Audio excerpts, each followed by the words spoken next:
मस्जिद उघडल्यानंतर कशी घ्यावी काळजी यावर असदुद्दीन ओवैसी यांचे मार्गदर्शन। मेरा पूरे मुल्क के मुसलमानों से अपील ये है कि इंशाल्लाह मस्जिदें खुलेंगी 8 तारीख के बाद, तो खोलना पड़ेगा। खाली कंटेनमेंट जोन्स में जो है वहाँ तो मुश्किल होगा, जो कंटेनमेंट। मेरे पूरे मुसलमानों से अपील ये है कि हम तमाम को एक पॉलिसी और एक उसूल बनाना चाहिए कि हमारे मस्जिदों में जो 65 साल के ऊपर ज़ईफ़ हैं उनको हम रोके कम से कम 1 जून के पूरे महीने ख़त्म होने तक, क्योंकि उनके जिस्म में इम्यूनिटी कम हो जाती है। मुख्तलिफ खुदा न खास्ता अगर उनको डायबिटिक है, बीमारियां हैं, तो बॉडी में वायरस से मुकाबला करने की ताकत कम हो जाती है। तो मैं ये अपील कर रहा हूं कि 8 जून को इंशाल्लाह तो खुल जाएंगे, मगर कम से कम जून के ख़त्म होने तक हमारे जो 65 साल के ऊपर जो ज़ईफ़ अफराद हैं उनको हम समझाएं, उनसे रिक्वेस्ट करें कि कम से कम जून के ख़त्म होने तक आप थोड़ा मस्जिद को मत जाइए, घर में नमाज पढ़िए। जो नौजवान हैं जो ज़रा मस्जिदों को कम जाते, अब वो जाकर मस्जिद को आबाद रखें। तीसरे ये कि मसाजिद में अगर कारपेट है और उस कारपेट को निकाल सकते आप तो फौरन निकालकर पत्थर के ऊपर नमाज पढ़ना चाहिए, क्योंकि कारपेट में एपिडेमोलॉजिस्ट और जितने हेल्थ एक्सपर्ट से डॉक्टर्स वो बोलते हैं कि कारपेट में बहुत से जरासीम जम जाते और उससे हो सकता है कि खुदा ना खास्ता किसी को वायरस लग सकता। तो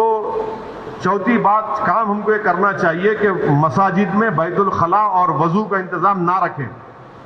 क्योंकि वो वज़ू करते कुली करते और फिर आप आके नमाज पढ़ते, तो लोग घर से ही अपने वज़ू कर कर आए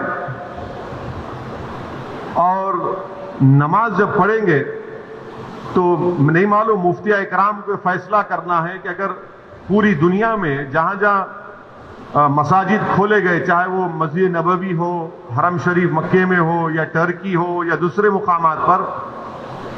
हमेशा की तरह जो खंडे से खंडा मिलाकर सब बनती थी वैसा नहीं बन रही अब। तो क्या मुफ्ती इकराम ये फैसला दे सकते पूरे मुल्क में कि भाई जब 8 तारीख से मसाजिद खोले जाएंगे तो सोशल डिस्टेंसिंग को बरकरार रखते हुए हम सब बंदी करें नमाज की?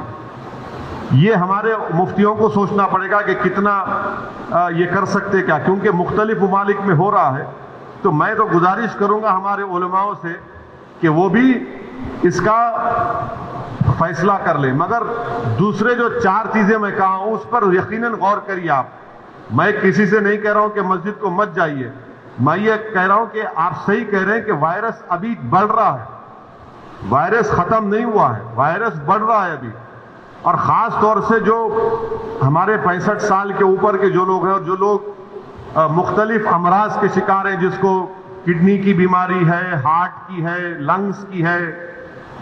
डायबिटिक हैं, उनको तो और एहतियात करने की ज़रूरत है, बहुत एहतियात करने की ज़रूरत है उनको, क्योंकि उनकी जान को बचाने का है। यकीनन हमको एक रूहानी और क़ल्बी सुकून मिलता है जब हम अल्लाह के घर में जाकर सर्वसजूद होते हैं, मगर इस्लाम की अहम तालीमात भी है कि जान बचाइए। और अगर खुदा ना खास्ता किसी को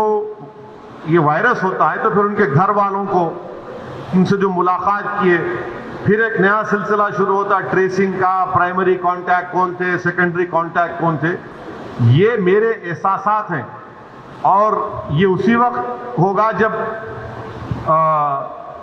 हमारे तमाम मुफ्ती इकराम, चाहे वो किसी भी मकतब फ़िक्र के हों,